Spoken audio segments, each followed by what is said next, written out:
everyone. My name is Kat, and I am the editor of hostelmanagement.com, and I am here with Gal Moore. We're going to do a little interview about emergency preparedness and planning. And so I'll let Gal say a bit, talk about the organization here. Good evening, Kat, on your end in New Zealand, and it's morning here for us in Israel. Thank you for your patience in coordinating this. So I'll say a few words about Abraham Hostels and Tours, or what's now basically the Abraham Group. The first Abraham Hostel opened in Jerusalem in 2010. We now have 3 hostels, one in Nazareth, a larger one in Tel Aviv, and a big one in Jerusalem as well, and a tour company that ties them all together. Working out of Israel, we've experienced ups and downs in terms of political security over the years. Thankfully now is actually a great time, and tourism is doing really well. And we've had a long period of it being relatively quiet. But over the years, we've had several military operations take place, mostly in Gaza, and also some terror attacks taking place in Jerusalem. And we've developed a lot of experience going through these periods of time and through these different operations into how to best deal with them on various aspects, on how to interact with the guests, the ones that are staying with us at the time, the guests that are planning to come and are wondering whether it's safe enough, and once things quiet down, how to make sure we bounce back quickly. Also aspects of staff and aspects of kind of managing our costs while things are happening, and there's insecurity on the business side. So I mean, there's a lot to say about Abraham Hostels and Tours. Maybe I'll just mention two quick things. One, we put a super strong emphasis on interaction both between our guests and the local community. So we do a lot and put a lot of effort into drawing the local community in. We recently in Tel Aviv won the Best Social Space Award for the Statewide Confederation. It's the first year they're giving that award, so we're very privileged to be acknowledged for that effort. And we also put a strong effort on impact positively impacting our community, and we put a lot of money and resources into that, and that's something that's very important to us. So I think that kind of covers a little bit about where I come from and the experience that I bring to this. Oh, awesome. Well, tell me more about some of the conflict and the emergency situations that you've been put into, what you've experienced, and then how you dealt with that situation or those situations. Sure. So I'll start by saying we're very fortunate that in terms of personal security, meaning petty crime or crime in general, personal safety and harassment, Israel is a super safe place. So luckily, I think we experience a lot less of challenge on that front than many large cities in, let's say, even Europe and North America. On the political front, there's 2 kind of categories of insecurity. One kind of category, it's a one specific event that takes place that's random, that's simply there not as an armed struggle, but more as a political act of violence. And I think the world is experiencing more and more of those, not just in Israel. 9/11 was something, at a very large scale, but like that, but also Brussels, Paris, Barcelona, a lot of other cities, unfortunately, have experienced those. That's one category. The other category is a limited military conflict, meaning an extended military operation. I think the best examples we've had are 3 of those in the past, I think 12 years take place on the Gaza Strip, so between Israel and Hamas. And that's something that impacts more, mostly, I don't know how to say more, but differently and very challenging on a kind of international PR level. Do you have an emergency plan that's already in place? Have you had? Yeah, so first and foremost, I think the most important principle is excellent communication. Communication has a huge role in managing these various types of security situations, both with our guests and with our staff. That's key. If it's anything that's out of the ordinary, one of the things we initiate is a hostel talk. Hostel talk. Yeah. Okay. People check in, we invite them to meet one of the hostel owners or managers in the evening in the lounge.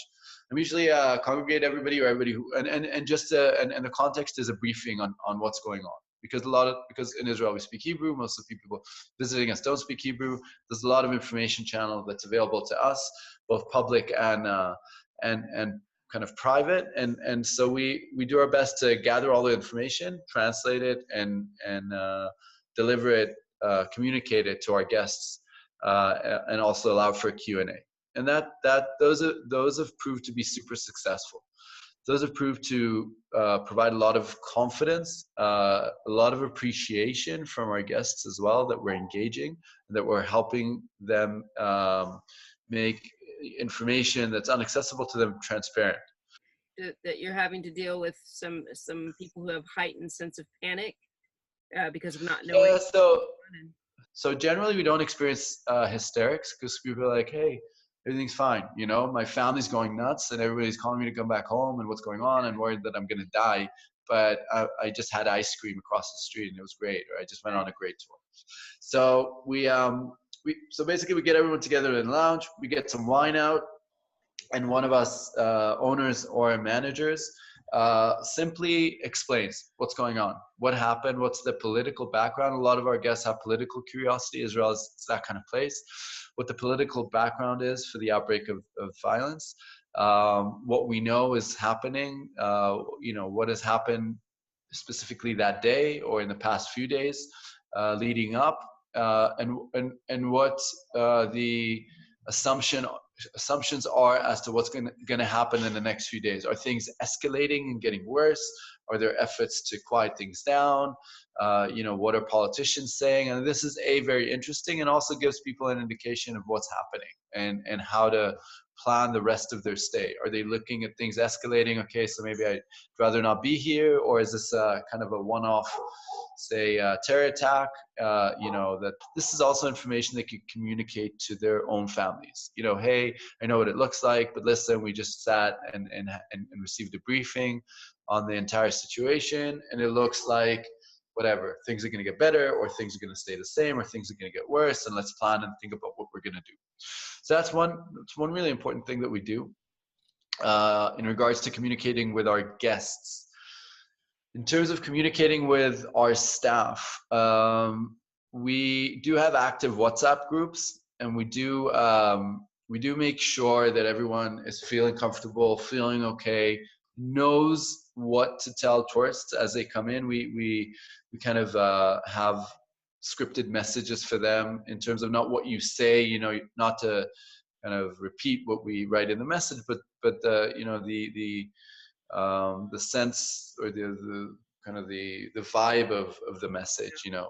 I've lived here in New Zealand for about 10 years, and before I was in San Francisco and in Seattle, and in Alaska before that. So Wow. while I've had some earthquake and tornadoes and tsunamis and a variety of other exciting adventures, military conflict really isn't something that I've experienced.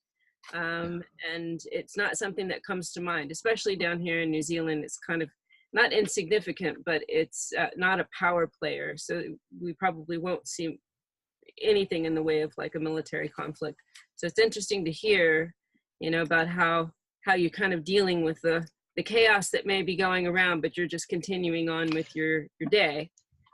I think when you think about it, and I know New Zealand has experienced serious earthquakes, and other parts of the world that you've stayed have had other kinds of natural disasters, I think a lot of the principles are the same. I think it's something that deals with kind of public hysteria, let's say, both where you were, and also, for people outside worrying about you and what's going on.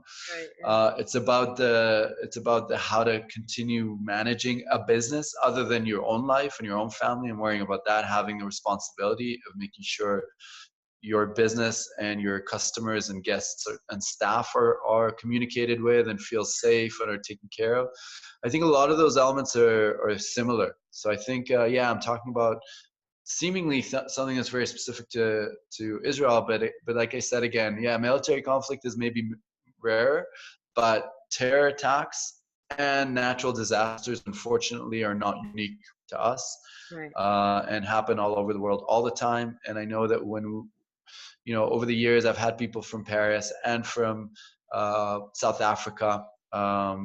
reach out, and other places around the world, to say, hey, you guys have all this experience. We're now going through this crisis. Can you help us with some advice? And we've done that gladly over the years. And I think on that point, I would really like this kind of interview to be as relevant as possible, and not necessarily just focus on military So you're conflicts. open to, if others who are watching this, maybe who are interested, if they have a situation and they wanted to reach out to you, you're happy to.